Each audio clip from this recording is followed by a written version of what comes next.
اینگرید فون هایزله په برلین کې زیږېدلې ده او د پیداګوژي او دینپوهنه په ګوتینګن، توبینګن او هامبورګ ښارونو کې لوستې ده.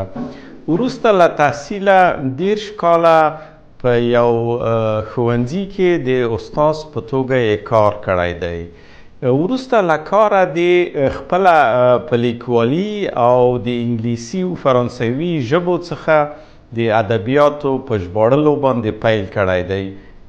12 کاله مخکې د افغانیک او د اینگرید فون هایزله همکاري پیل شوه، ځکه چې موږ یو کس وغوښته چې هغه د باچا خان اوتوبیوګرافي او ځینې نور کتابونه آلماني ته واړوي. تر اوسه پورې په آلمان کې او آلماني ژبو هیوادو کې باچا خان هیچ چا نه پیژنده. ګاندي، مهاتما ګاندي دلته ډیر مشهور سړی دی او عدم تشدد چې یادوي خلک یوازې د ګاندي نوم ورسره یادوي.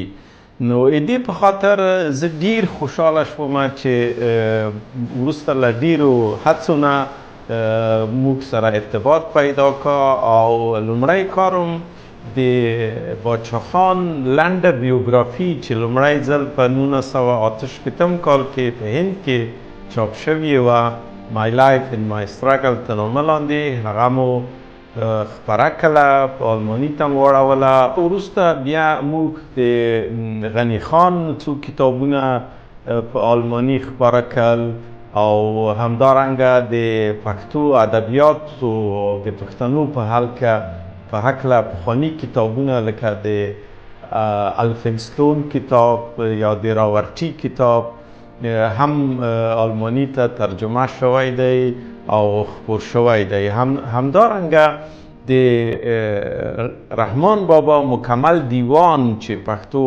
انګلیسي چاپ شوی دی، موږ د دې په مرسته آلماني ته اړولی دی او چاپ شوی دی.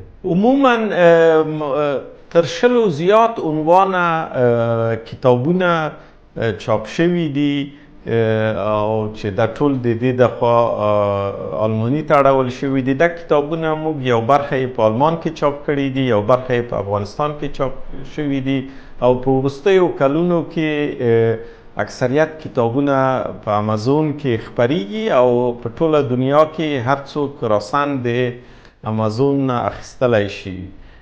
د کتابونو په لړ کې موږ د اوسنیو لیکوالانو کتابونه هم آلماني ته اړولی دي، لکه د ګلپاچا الفت غوره نثرونه او د زرین انځور د لنډو کیسو یوه مجموعه.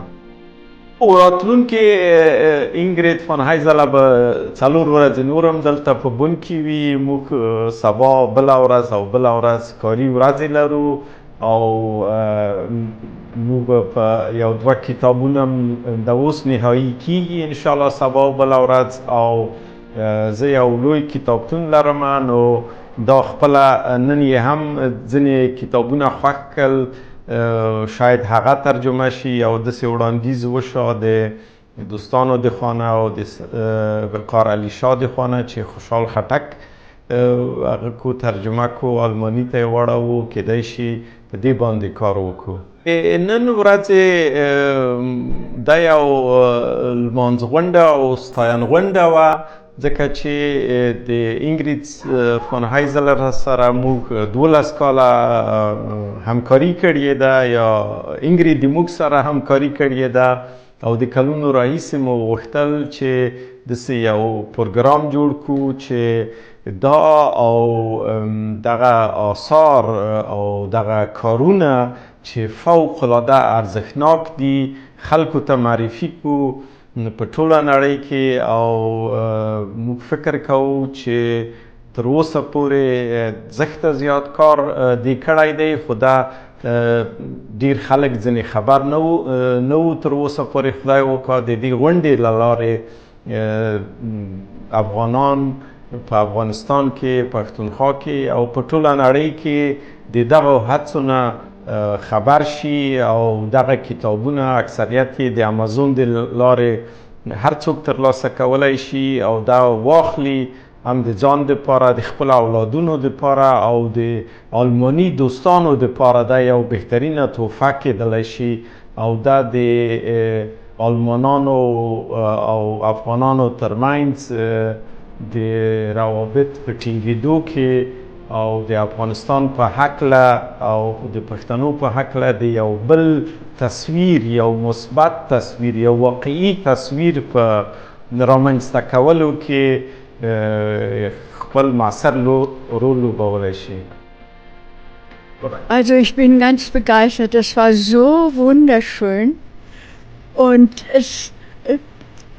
mir ist in meinem ganzen langen Leben so etwas noch niemals begegnet. Es war einfach wunderschön und es macht ja sehr viel Freude, so gefeiert zu werden. Das ist ja, habe ich bisher noch gar nicht gewusst, wie das ist. Das hat noch niemand versucht. Manena für den heutigen Tag. Manena für Yahya, Manena für Fatima und für alle, die da waren.